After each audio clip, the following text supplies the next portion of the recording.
Hi everybody, my name is Hannah and this is Pepper and Pine, and today I am showing you what I am using for our unit study on the American Revolution time period for American history. So the first thing I want to show you are my full back post-it stickies and a pencil or a pen. These are my greatest tools when it comes to lesson planning.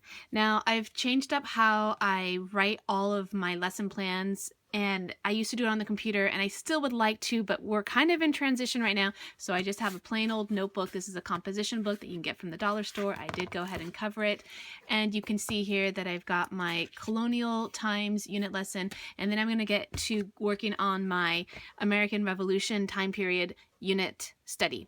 So, when I am doing my units, when I'm putting them together, the first thing I do is I usually go online and I start to look for resources and different books and materials and games and hands-on projects, and I kind of like to beef it up quite a bit. Now, the things that I generally look for when I'm doing a history unit, number one, I love games, so I'm definitely going to look for some games that I can add to the unit. The next thing is that I look for is some historical fiction. This is a really great tool for learning any history at all in a really easy format because it's story driven. Usually there's a good plot that can be enhanced because it's a fiction, and then you tend to learn a lot about the history in a more pleasant way if history is not something that you really enjoy to begin with. However, looking for living books and books in general versus a textbook usually help liven up any history unit. This book goes from 1620 to 1765. If you got this book, you could read like the first two with like your Colonial Times and the last two novels with like your American Revolution time period, if that's what you were looking to do. I do have some other historical fiction here. This one is called My Brother Sam is Dead. These ones, I actually have two of these ones. These ones are really, really simple readers. I mean, it would take you like 20 minutes to read this. This is great for a young student that's just learning to read so that he can read this on his own. What I did was I have a mix of books, both picture books and easy readers and then more intense novels. That way I could read a book aloud. I could read, like, say, this book aloud, and it would work well for all of my kids. And then I could have a book like this, and I could read this to a young student, or what ends up happening is that my older son that I'm doing my unit lessons with could read this to my 5-year-old daughter. It's nice to have an assortment of different levels of books to have as part of your unit study, both that you can read aloud to the children as well as the books that they can read to themselves. So these two are really easy readers. So then we have The Battle of Bunker Hill, and this is for my 10-year-old to read. And what I do is I'll take one of those full back sticky Post-its, and if you want to try this, skip getting the ones that only have the sticky on the very top. They're just going to get pulled off and ripped, and it's just going to be a frustration. The reason why these work so well is, number one, they don't damage the book. Number two, they really stay in place. It's hard for them to curl up and get ripped off. And then what I do is I'll put my ideas here. So this says 5th grader reads leisurely reading, and that he's not going to have to do any narration or any book reports for this. And then I put the time period that it's for. And then something else that I usually put is how many pages or how many chapters a day. And now I'm just assigning a whole bunch of books and letting him figure out how long he wants to take on them, like for the whole unit. So it might be a 2-week unit, and I'll assign him a stack of books, and then he can read them how he wants. I used to say maybe 1 chapter a day or whatnot, and that's great to keep track of how long a book should take. But what ends up happening is that he'll read this all in one day, and then he won't read the next day, and that's fine by me. And so that's this book here. We have this book here, which is another one that he could read in no time at all. And so again, I'll put the notes on the back, and here I thought it'd be good for him to do a book report. When it comes to leisurely reading, especially for historical fiction, I don't want him to feel burdened by this. I want him to read as many as possible, and if he had to do a book report for every book that he read, he would never read again these kinds of books. And so I want to keep the learning kind of alive and keep it simple and easy for him, and he learns a lot from these kinds of books. All right, and then here's one more historical fiction. Again, just wrote my ideas on the back, and later I'll transfer this to my lesson plan. The last one that I have, which I had intended for my 9th grader to read first, and I think that I've got like those notations on the front, and then I'm like, well, you know, I think my 5th grader could read this pretty easily too, but it's not an interesting book for him to read. It's not a historical fiction. It's more information based, even though it's a biography. I mean, it's a biography, so it's information, and it's not like written as a historical fiction. It's not written as a narrative as much. It's a little bit drier, and he keeps putting it aside. But basically, I've already seen some of the things that work and some of the things that don't work, and assigning a book like this to him is not working very well. If I really want him to read this, I'll read it aloud. So where was Patrick Henry? This is something that I would like him to add to his main lesson book in the form of a narration, a written narration, as well as a drawing, and so we will eventually get to that. The American Revolution for Kids. Now, this is part of a series of other books, and we read one of these before, and I want to say it was either for the Middle Ages or for the Silk Road. We found the information to be a little bit too dense, too detailed, and too broad, which meant that at the end of the book or at the end of the chapter, we're really struggling to kind of get a grasp of what's going on. But I did not really have a complete book in the rest of the books that I had. So I do have this. I do intend to read, like, say, a chapter a day, maybe a chapter a week. What's ended up happening is that we are still reading a really thick book called The World of Captain John Smith, that we started with our Colonial Times unit study that we are enjoying so much that we're just going to keep reading that one, which means that this one will either get pushed to the end of the unit and then, you know, trail into the next unit, or we will skip it all together. So we will see about that. And when I review this unit, then I'll let you know what books we got to, what books we didn't get to, and which ones we liked and didn't like. If you needed something on the battles of the French and Indian War, this is a pretty complete source, but it's not interesting resource at all. But this book is pretty great. We haven't started reading this one yet, but I bought this one specifically because I had other books by this author in the previous unit, and I liked the book so much. It was so well written, really great illustrations, a good amount of information, although this one has a lot less information than the book that's previous in this series. That one was a lot more dense and, you know, was worth reading twice. But this one is, I'm really excited about reading this one with this unit. And again, I just put on the back what I thought, like, how long this book would take. And I put 1 to 2 days, but the way we end up reading books like this is that, especially if they're interesting, once we get started with them, we're just very excited to read the whole thing. So we'll probably read this all in one day. And then the following day, we can do an oral narration. And then the day after, on the 3rd day, we might do a written narration and accompany a drawing with that written narration in my son's main lesson book, which I'll show you. The Boston Tea Party. This was a really beautiful picture book. We got this book, I think, probably from the library. What we had intended to do is just read the section of the presidents for when we're studying that part in history, and we might still do it, we might not. I'm not really crazy about books like this. I don't really care for like the little bits of information that seem disconnected from events that are going on, so I don't particularly like these books. This is an amazing book, actually this whole entire series. If you have seen any of my other videos on putting together a unit study, then you know that I rave about these books. I absolutely love them. I love the illustrations. I love the way it's written. So A+, it's worth just owning because your kids will read these through again and again, and so would you. A picture book of George Washington. I really like David Adler's books, and again, this is really simple. It goes through his whole life. The illustrations are really nice, and it's just one book. It's a book that you could read in one sitting. What's really fantastic about picture books, actually, is that in my mind, I would get them confused with like early readers. Not really early readers, but books for like really young children. So, you know, they're in the library with like all the picture books, like in this really young area for like kindergartners and preschoolers and even younger students. Picture books are like my favorite genre of books, if they're not a genre, but you know what I mean. Because they are, number one, beautifully illustrated. Who can, you know, argue with that? Who doesn't love that?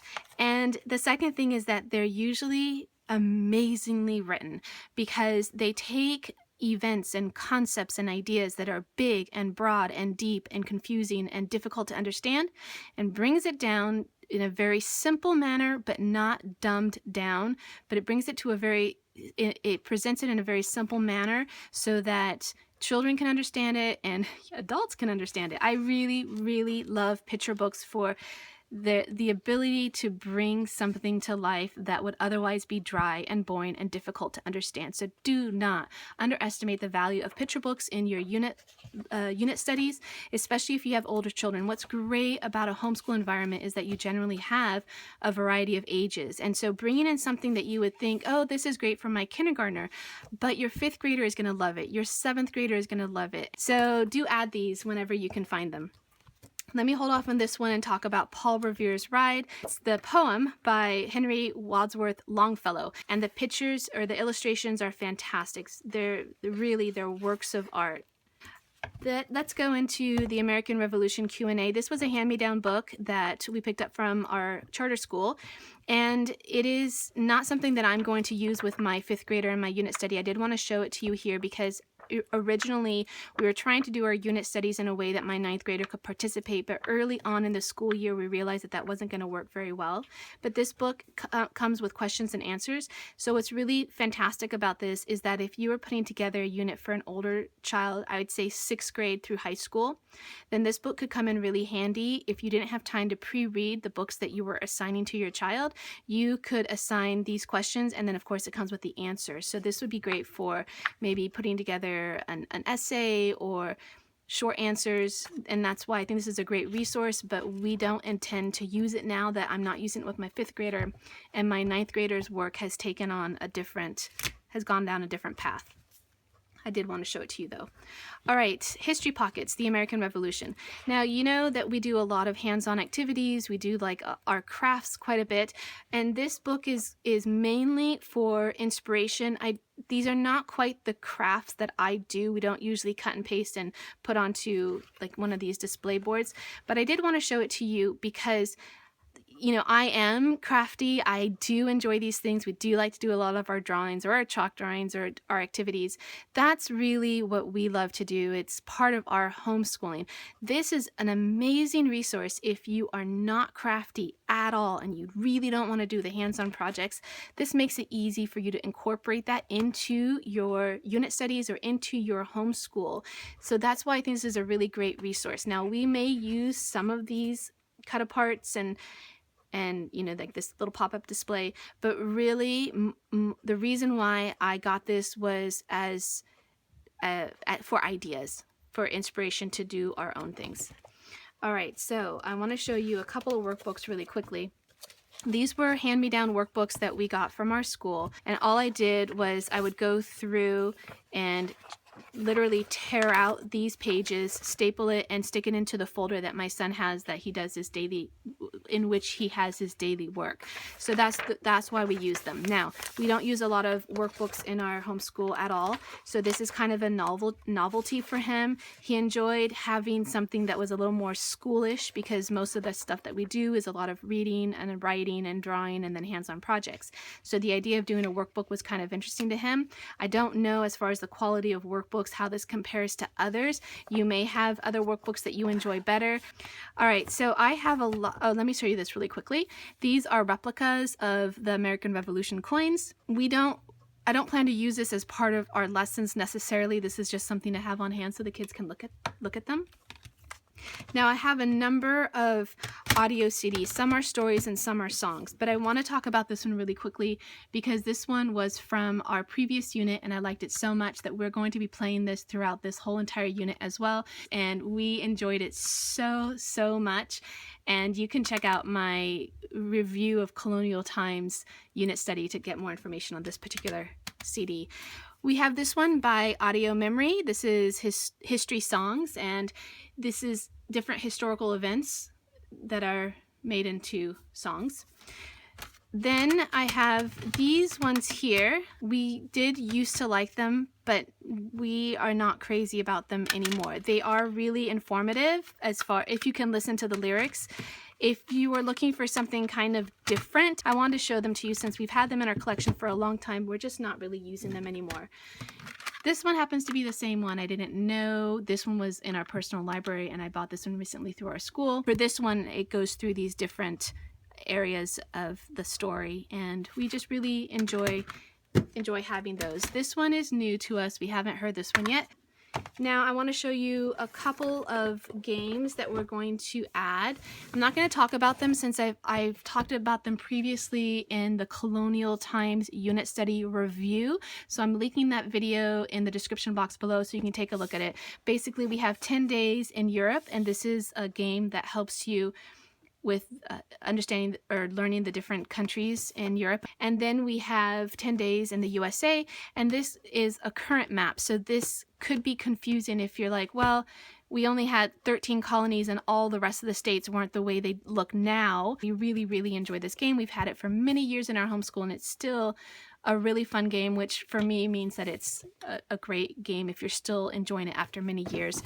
And then this one way back when in history, this is more of a trivia based game. So you would have to know, or would have had to already study the explorers, the colonists, American Revolution, and Civil War. You would have to already have gone through this if you want to be able to do the game and not have to struggle through it.